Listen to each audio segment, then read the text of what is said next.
You're listening to Hooked on Startups, where every week you'll hear from some of the most talented, inspiring, and successful entrepreneurs who shared their real-life stories, how they overcame challenges and failures, and how they mastered success. Get ready for some of the best business tips, tricks and tactics, and some frank, unscripted discussions. Here's your host, Matthew Sullivan. I am absolutely delighted to be joined today by Kate Buckley. Kate, welcome to the show. Thank you, Matthew. And Kate is an award-winning poet and author. In fact, you were recently appointed the first poet laureate of Laguna Beach. You're a professional coach, and you're the founder and principal of Buckley Media Group, which is a branding and premium domains agency. And we're going to talk about that in a minute. You're an expert at premium domain consulting and representation, specializing in ultra premium .coms. And you sold over $1.6 million worth of domains this year, which is pretty astounding. So, Kate, welcome to Hooked on Startups. Thank you, Matthew. Thanks for having me on the show. So we were talking earlier. You've been doing a bit of globe trotting. So you've just. I've been following you on Facebook. You've been doing a whistle-stop tour of Europe. Every day it's like a different country. So welcome back to the US. Thank you. I had a fabulous time, and but I'm happy to be back in California, and it's been fun. One of the questions that I wanted to ask you about traveling, do you think you have a very different outlook to traveling now that you work for yourself and you're paddling your own canoe, as it were, than you would have had, do you think, if you were flying out under someone else's umbrella? Absolutely. Yeah. Well, for starters, there's no vacation time. Right? I mean, it really is, hashtag laptop lifestyle. I have all of my gear with me and I work every day, no matter where I am. But would you want it any other way, though? No.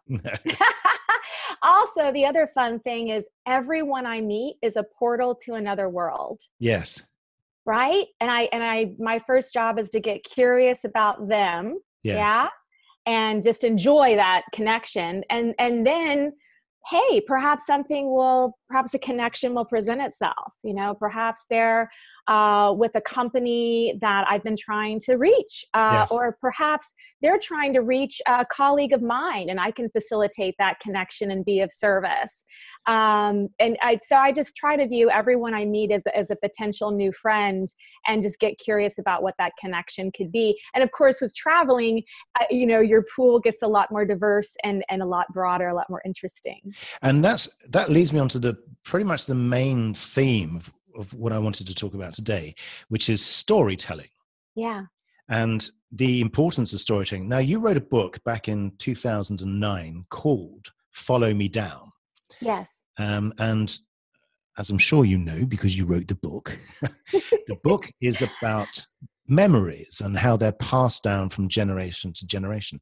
Now, when you wrote that book, it was just about on the cusp of when Facebook was, I think it was still in the brain of a certain Mr. Zuckerman. But do you think that's changed? Do you think storytelling, how do you think that's changed over the last few years? Zuckerberg, sorry. Mm-hmm. Cut that out in the edits. How do you think that's storytelling has changed over the last few years?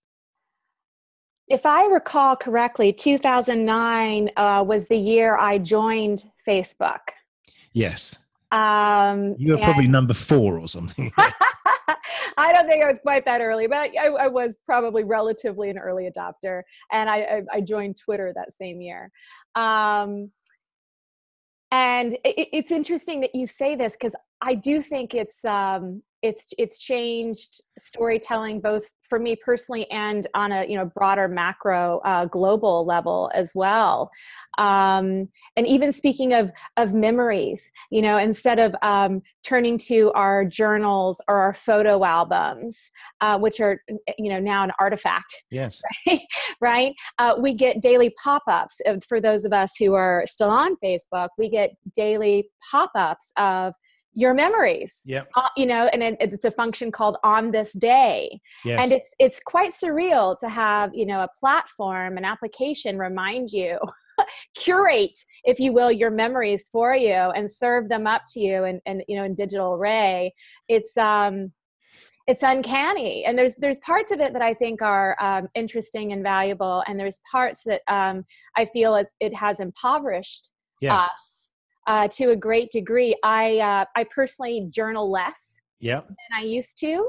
I create fewer visual records than I used to, and I don't think that's a good thing. And in fact, I've been kind of sitting with that and taking myself to task about that lately. And trying to journal more and Facebook less. It's funny because, and this sort of ties in with what's happening, what you're pretty much masterminding with the sale of .com. So take two of the recent sales that you did, which is rate.com and refi.com. And those are two, I mean, if you combine the two of them together, was it $1.6 million? Something like that. For those two URLs. Rate.com was 725,000 and refi.com was 500,000. Yes. Okay. So yeah, about 1.3 million. Yeah. But the important thing there is that clearly the companies that bought those websites, those .com addresses, realize that there's got to be that much value in there. Yeah. And so and we're all seeing companies moving into social media, but is there a disconnect, you think, between their approach, which is taking the old Mad Men style advertising approach, to what social media is? And do you think social media is just about shop windows, or do you think it is more about storytelling and more about vulnerability and showing us your true self? I think social media has quite a few challenges right now. I think in the beginning it was so promising and to connect us all and to entertain us all, and I think it's fallen short of that goal. And I think it's not really serving brands very well either. Yeah. Lack of brand alignment, lack of relevance, lack of consumer interaction, and over reliance on automation, in a one size fits all approach. And we know that doesn't work. But social media agencies keep kind of preaching that. And moreover, and this gets into my domaining work, I think it's a mistake to adopt the short-term metric of clicks, likes, and shares that largely do not move the needle, by the way, statistically, instead of viewing social media as part of a larger marketing and communication strategy. The latter is more holistic, strategic, not to mention effective. Yeah. And it's a different approach to communicating a brand's authentic DNA as opposed to what's trending. Yes. And engaging with consumers in a sustainable fashion that does actually move the needle. And premium domains get into that because they are storytelling. They are telling the story of the brand, which is what Guaranteed Rate saw about rate.com. Yeah.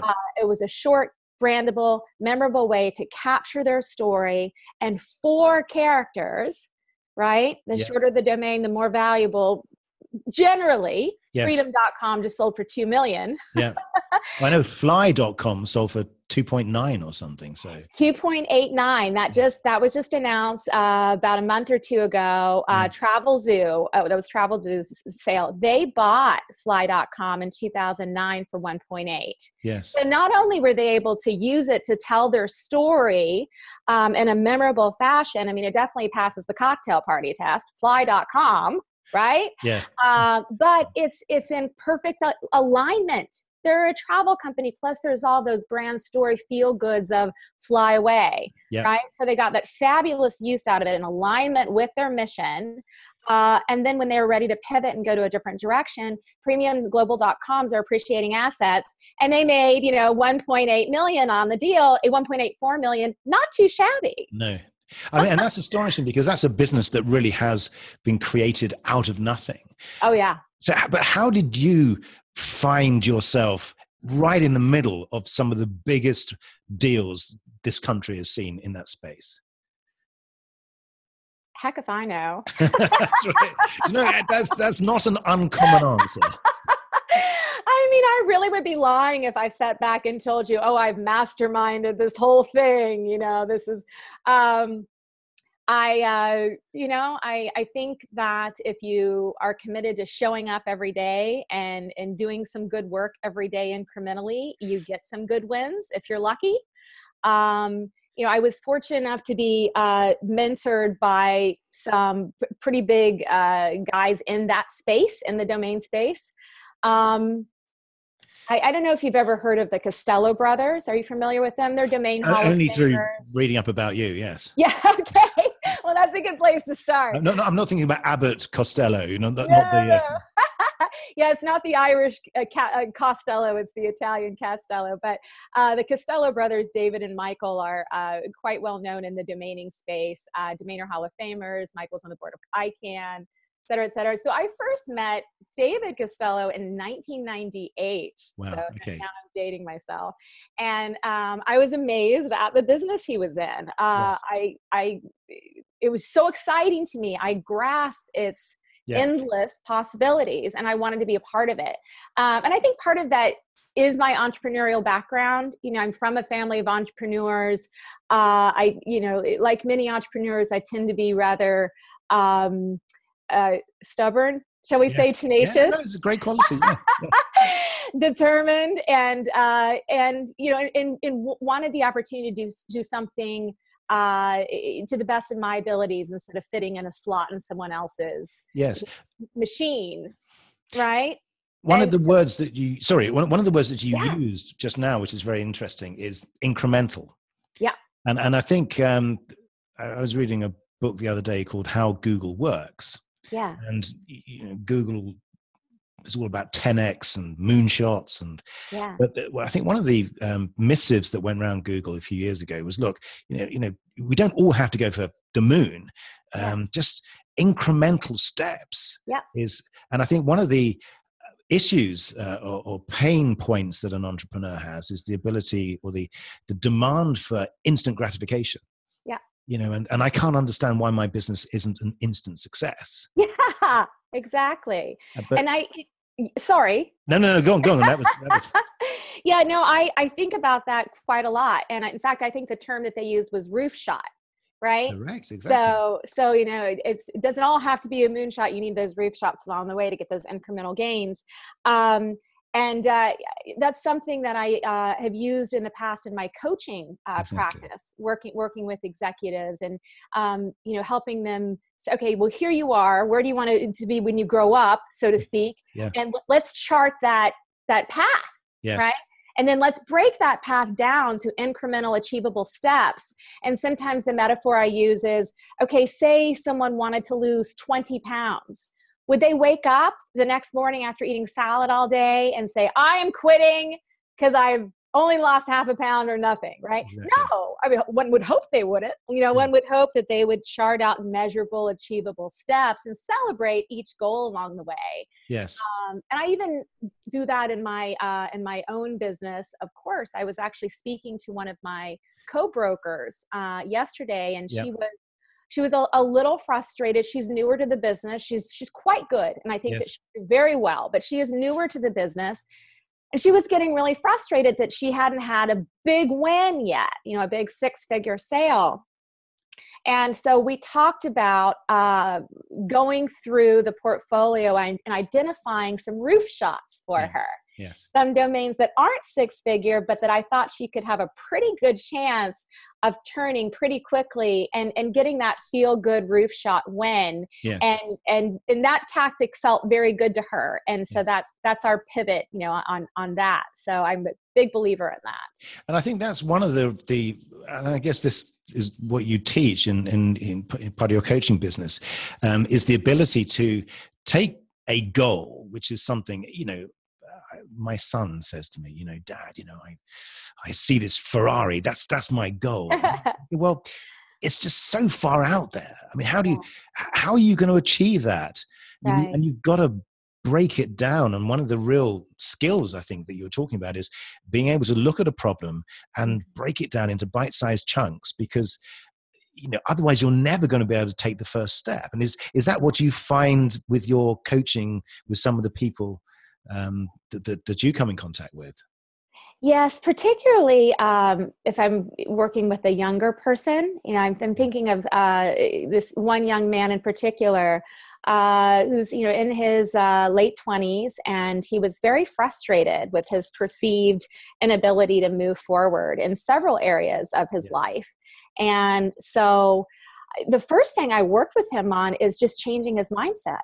Yes. Right. So, and you mentioned story earlier, and this was getting him to change the story he's telling himself about his own life, right? Because when we reframe our stories, we're able to reclaim our life. We're able to reclaim ownership of our lives. And so that was the first thing I worked on with him. And then I'm like, okay, well, what I'm hearing is, right? So mirroring back, you're not feeling like you're really concentrating at work, so you're not able to dive in. So I devised a series of meditation exercises, of journaling exercises, of supplements that help quiet and focus the mind, according to the latest advances in neuroscience, and then a set of accountability milestones that we would then check in and measure each week when we work together. Yes. And by the end of our time, he was off all pharmaceuticals. He was meditating every day. He said he felt better than he had in his whole life. Yes. He was totally calm and focused. His relationship with his fiance was better. He was being talked to by his boss about a promotion. Yeah. It was really stunning to have the honor to be a part of that journey with him. But you're using their techniques that are hundreds of thousands of years old. Absolutely. I think even the earliest Greek philosophers talked about, a man's or a person's universe is basically in their head. Yes. And it's there. And so, talking about perception as well, because I think that's one of the key things that entrepreneurs or businessmen generally suffer from, is the perception of who they are and where they fit into their lives or the value chain. And people like Elon Musk, for example, I was watching his video the other day about, how to cure transportation issues by, what you do is you just build a limitless number of tunnels underground, which sounds crazy, but it's not. It's possible, and there are other people that just would dismiss that instantly. And is your coaching, does that help people sort of open up their views of what they can achieve? I hope it does. That's certainly my intention. And one of the things that I start with when I'm working with an entrepreneur is, if there were no limits, if everything was possible, what would your idea look like? What would it sound like? What would it feel like? And I have them really go through all the 5 senses and get really curious about how big their idea would be. And then we talk about how most limitations are self-imposed. Yes. And we talk about how to systematically remove them, and how to further hone their idea, and hone their own engine, right? Because we are only as strong as our mind and our body. And so a lot of the things that I teach, and a lot of the tools I use personally, are how to get really clear, and how to get really focused, and how to be in your center and come from a place of possibility instead of lack, of fear. Okay, I have an admission to make. Now, okay. And depending on how this goes, it may or may not appear in the final version. But I used to be incredibly skeptical about all that sort of stuff. And I just thought, I'm just going to get on and do my thing and, run my business and, I know best. Yeah. And then, as time passes and you meet more people and you speak to more people, you realize actually you're not alone, because that is an issue with a lot of entrepreneurs who have this single-minded focus, which is a great thing. Yeah. But do they take counsel from other people? Do they have mentors? Do they listen to other people? I think they should. Yeah. Yeah. I find that, and this is anecdotal, right? I've not done a study on this, nor read a study on this. I find that there's there are points in an entrepreneur's journey where they are more receptive than others. I find that they're typically quite receptive when they're younger or when they're just starting out. Yeah. And when they're older and or more seasoned and have had the stuffing kicked out of them a few times. You're right. It's in that middle bit where they've had, one big win. Yes. And they're riding that wave and they're on top of the world and no one can tell them anything. So when I encounter someone in that phase, I'm be like water, right? I'm just, okay, well, that's wonderful. I wish you all the best and feel free to circle back if something shifts for you. Yes. But that's why, that's the other thing. That's why failure is actually such a good thing. Yes, it is. Failure, not in the sense of being an abject disaster, but failure in the sense of the scientific definition. Yeah. Where you try something and the outcome is not what you were expecting. So you then try something else. Yeah. And so this concept of failure is something that seems to be putting a lot of people off and has done for years. And do you come across a lot of that as well? People thinking, I've tried this, it failed, so I've gone back to my day job. Yes, I have. And I think that a lack of resiliency, which is what we're talking about, is one of the biggest problems, not only for entrepreneurs, but for people, period. Yes. I'm in a new relationship and we had one fight. I'm out. I did a startup and we're in the red this month. I'm out. Whatever it is. And have you read Brene Brown's Rising Strong? No, but it's now on my list. Yeah, she is. But you're familiar with her work. She's a social scientist. I haven't come across it, but thank you. And okay, she's one of the world's leading researchers on vulnerability, courage, resiliency. So, she's an academician. She's a social scientist. She's a researcher. She's absolutely brilliant. She is one of the, I think it's still in the top 10 for all TED Talks ever. Fantastic. On the power of vulnerability. Yes.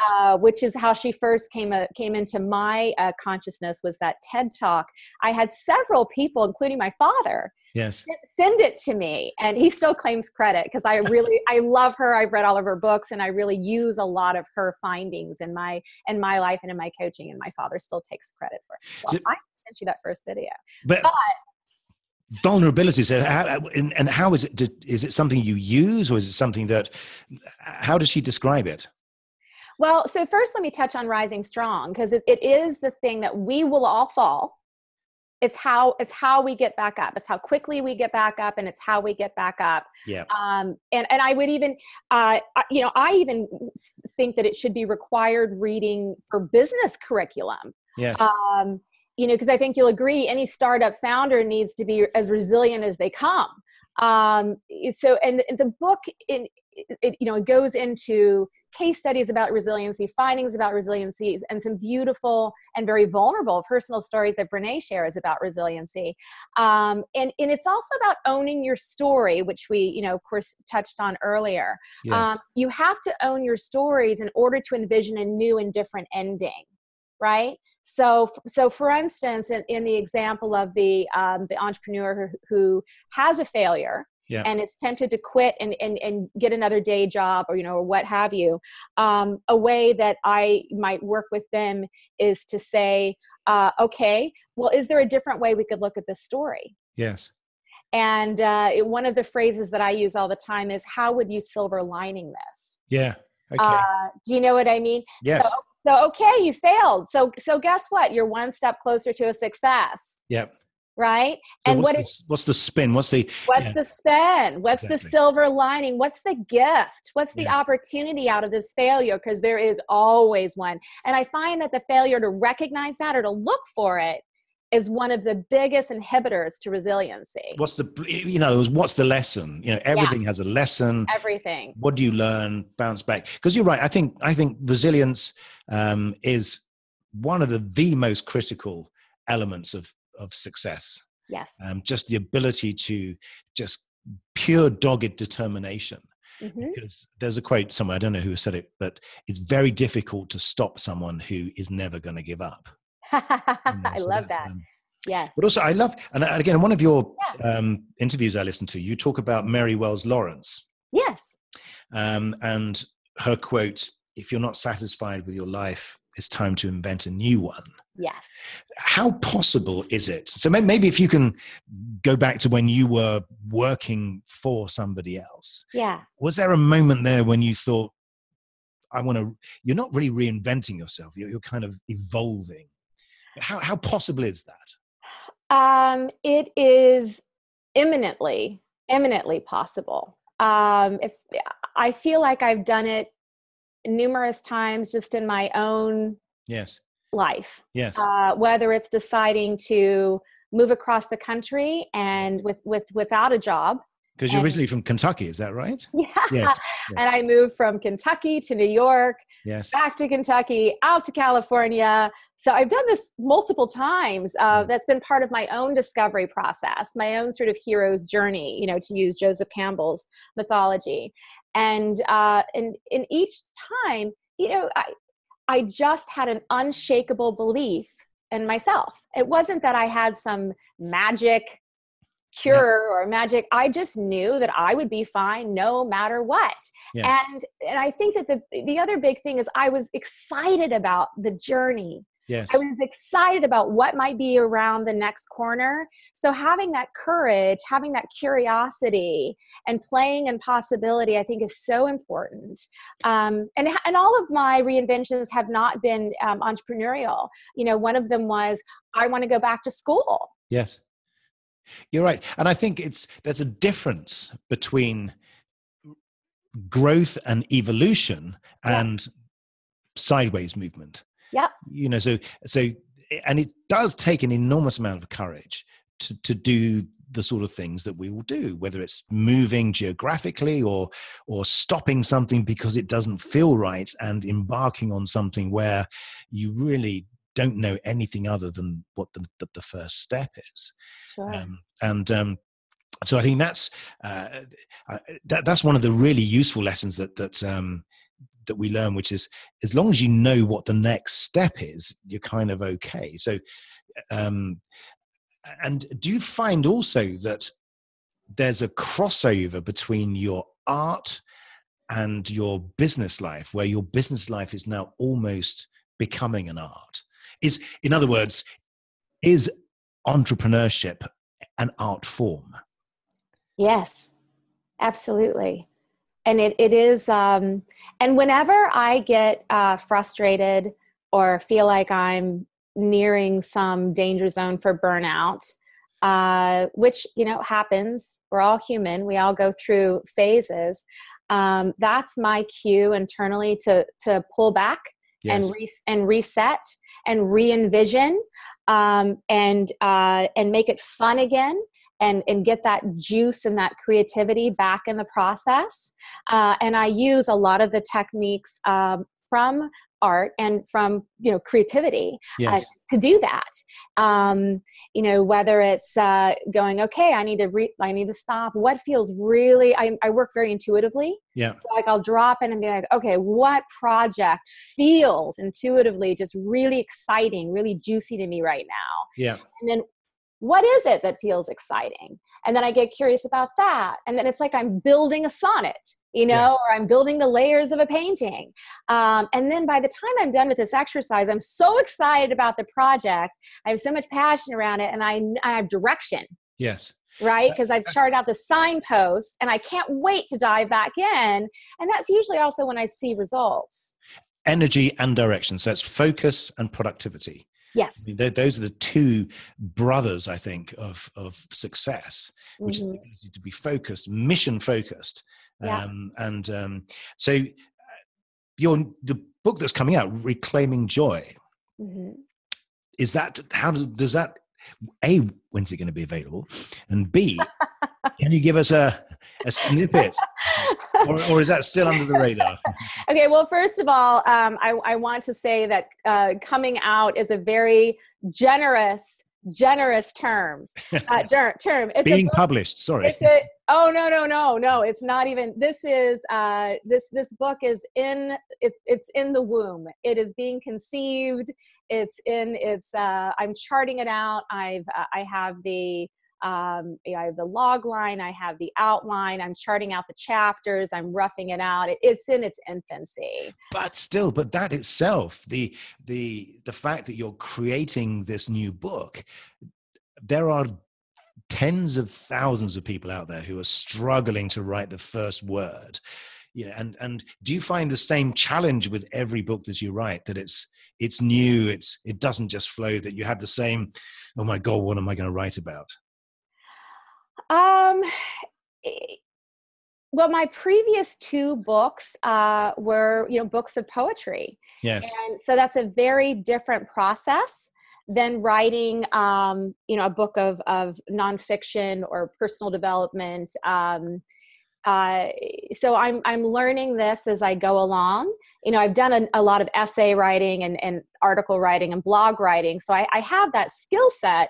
And of course, I wrote a lot in this vein, just getting my MFA. Yes. But I've never written a book-length work. So I'm on my own journey right now of discovery and figuring out what works best and how to do this, and keeping myself motivated. And it's fun. I don't like to get stale. I like to set constant goalposts and challenges for myself. And I feel like a lot of the discovery is in the process. Yes. We learn by doing. Exactly. And so this book is, here's my sort of couple sentences that won't even be in the book, that are from me, right? Yes. I'll share this with you. There have been a lot of books written on happiness, but not many about joy. Maybe because happy is so shiny, so pretty. Yes. The cheerleader on the front row who gets all the attention, while joy is deeper, subtle, more elusive, the Mona Lisa of emotions. Yes.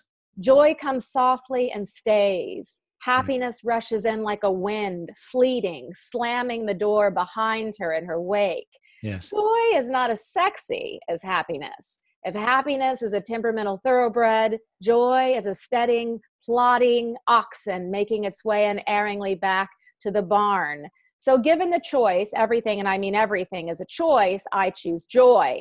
And then I go in with balance, gratitude, mindset, mindfulness. I go through all of these, so each chapter, and I give personal examples as well as data-based examples and case studies for each chapter. That's fantastic. I can say, what did I say? A cold wind brushed across my temples as you were reading.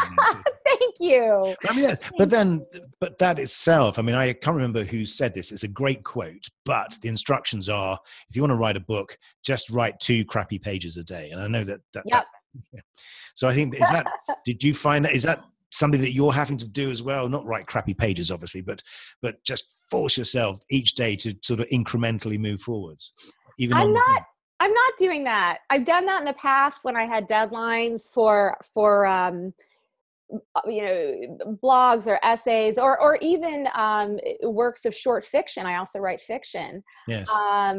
But with this book, I'm not taking that tact, and I'm saying it's right or wrong. I'm saying this is the tact I'm taking, is when I feel like I have an epiphany, either personally or I've witnessed one, or I've read something that deeply moved me, and I've taken the time to sit with it and integrate it and translate it. That's when I've gotten so excited about sharing it with readers that I've gone back to the page and I found the right slot for it, right? Yeah. And I plugged that learning in.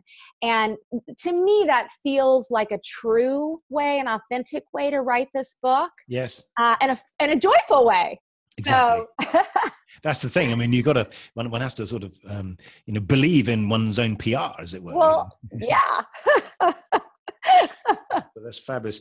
But I can't begin to thank you, Kate, for being on the show. It's been, I'd love to continue forever, but how do people find out more about you? How do they get in contact with you? How do they find out about all these amazing things that you can do for them?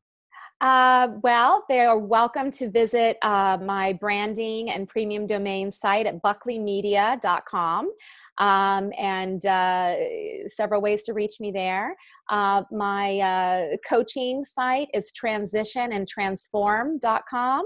And then my site for poetry, writing, painting, and my poet laureate work is, my name is katebuckley.com.